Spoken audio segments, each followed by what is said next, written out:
What's up YouTube, TCG Radish here, and today I'll be bringing you my top 10 most powerful cards of this current main format in Mystic Stadium TCG.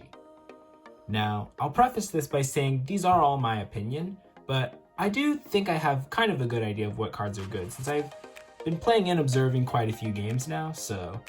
Alright, so let's hop right into it, and with number 10, my pick is Summon Scroll. Now, Summon Scroll is a pretty good card. It's a flash card, and it allows you to search your deck for any monster and play it, but you do have to pay one more energy than that monster card's summon cost is worth. So you are paying a small fee for the versatility. Now, Summon Scroll is great for a lot of reasons. You can get the monster you need for whatever situation you're in, and also a lot of monster targets for this card are better played on your opponent's turn than on yours. An example of this is Hacker Rabbit, which is a great card to fetch with this. Summon Scroll is also an example of a non-future-proof card, since as more monsters are released in this game, it's just going to keep getting better and better. And it's definitely a card to watch out for in the future. For now, it's definitely seeing some play, but I wouldn't give too much of an edge to it over the other cards on this list, so it's on my 10th spot for now. Moving on to my number 9 spot, I've got Falcon Lancer. Now, Falcon Lancer is pretty much the quintessential cost 1 aggressive monster. And it's got 7 power the first turn you play it because it gets plus 4 power to add to its 3. There are other cost 1 monsters that have higher base power, such as Mushroom Soldier, but the thing about a lot of smaller monsters is it doesn't really matter what that monster has on the second turn you have it, because it might be gone by then, so that first turn is probably where you'd want that card to have the most impact. And Falcon Lancer certainly has that impact. It can get over a lot of defensive monsters, and it's just an overall very solid cost 1 monster. Alright, moving on to number 8, and for my number 8 slot, I have Reconnaissance Fairy.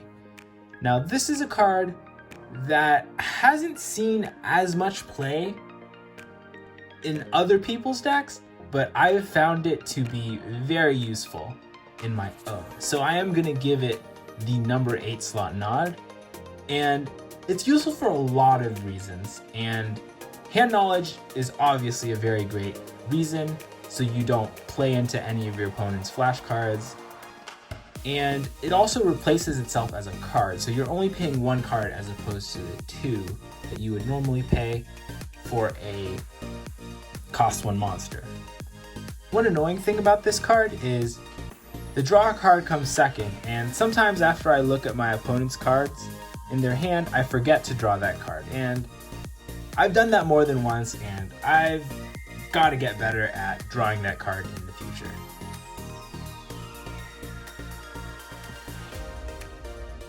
Moving on to number 7, and for number 7, I have Scythe the Punisher, aka STP.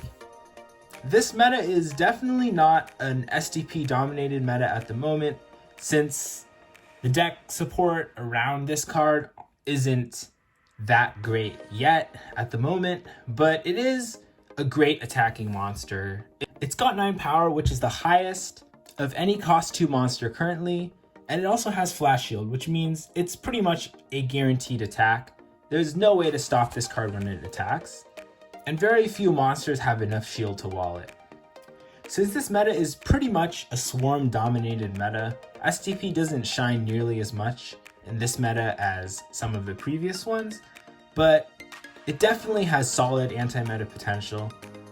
I think it earns its number 7 slot on this list, just from its sheer power. Alright, moving on to number 6, and the card I chose was Shadow Vortex. Now, this card was originally a design mistake, and I meant for it to have 5 cost, but I moved it down to 3 for some reason. And it's essentially one of the best removal cards in the game at the moment.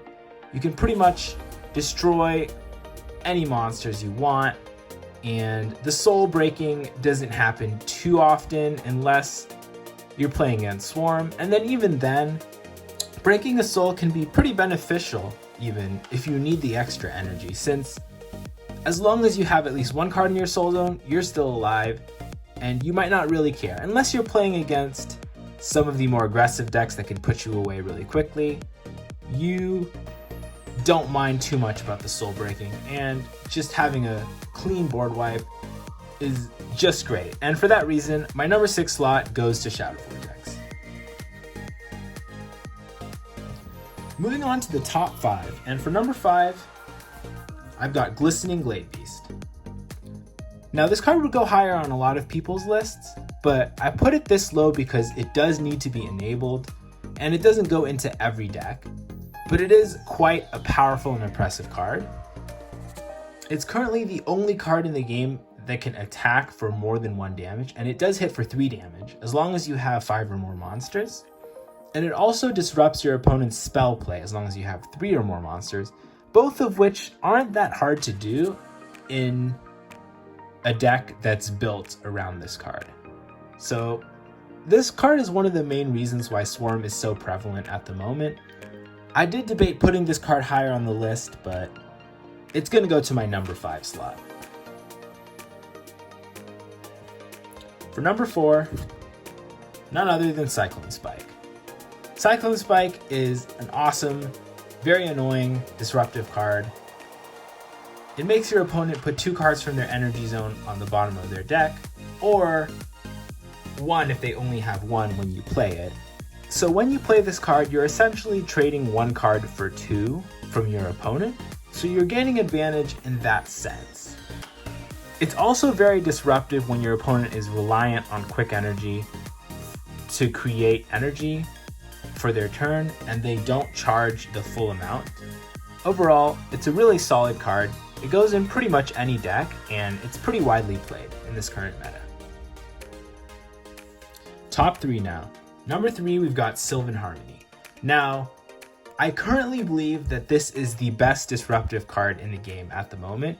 It is a soft archetype specific card, being you kind of only play this card in a Swarm deck where you're able to reliably have 3 or more monsters. But this shuts down basically everything. It can stop monster effects, it can stop arena effects even, which aren't very common at the moment.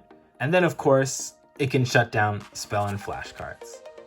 A lot of the time, this card can just seal the deal to victory when your opponent tries to answer your big board of monsters and you just drop it, and that pretty much wins you the game on the spot.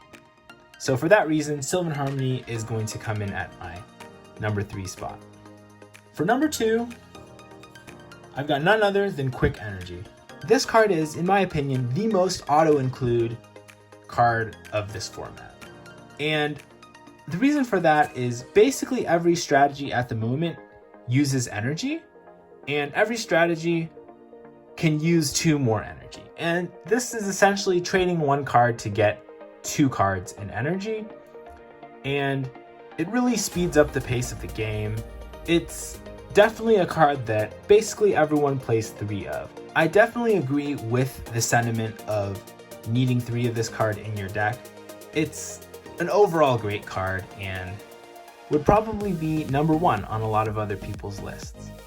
And for number 1, the most powerful card in main format at the moment, in my opinion, is none other than Sheep. Just kidding, guys, it's Magnolia Mage. Alright, so this card was very much pushed, and boy did it deliver. And this card has been so powerful in pretty much any deck that has played it. And the crazy thing is, it's designed for Swarm, but pretty much any deck that plays monsters has tried to splash it, at least in one way or another, just due to how versatile it is. When you play this card, if you have 3 or more monsters, and it does count itself as a monster, so you only need 2 other monsters, you're able to activate 1 of 3 effects, and they're all very solid effects. The first one allows you to draw 2 cards, and that is already an insane effect, and with just this effect, this card would probably already be very, very solid. And it extends your plays. It basically replaces itself and the energy used to play it, but you still get that Magnolia Mage, so you're basically getting another monster for free, and Anyone that's played Swarm knows just how great a free monster is. That can really help you get up to those 5 monsters needed to enable the Glade Beast swing for 3. Magnolia Mage is definitely the main culprit of why Glade Beast is just such a powerhouse in this current meta. But that's definitely not all with this card. It can also bounce any monster you want to your opponent's hand. And this effect isn't affected by Spell Shield, it isn't affected by Flash Shield, so you can bounce any monster pretty much. You can bounce a Shadowcore Dragon, you can even bounce one of your own monsters with the when played effect that you want again. And finally, it's got an ability to buff up a monster by 5 power, which is definitely significant as well. And 5 power is quite a bit. That's essentially giving you 8 power, although it is spread across in 1 cost. So this is definitely an overpowered card, and it's certainly my pick for the most powerful card in the main format as of now. So there you have it, guys. Those are my top 10 cards of the Symphony of Leaves main format. Thanks as always for watching. Huge thanks if you're subscribed to the channel, and I'll see you guys next time.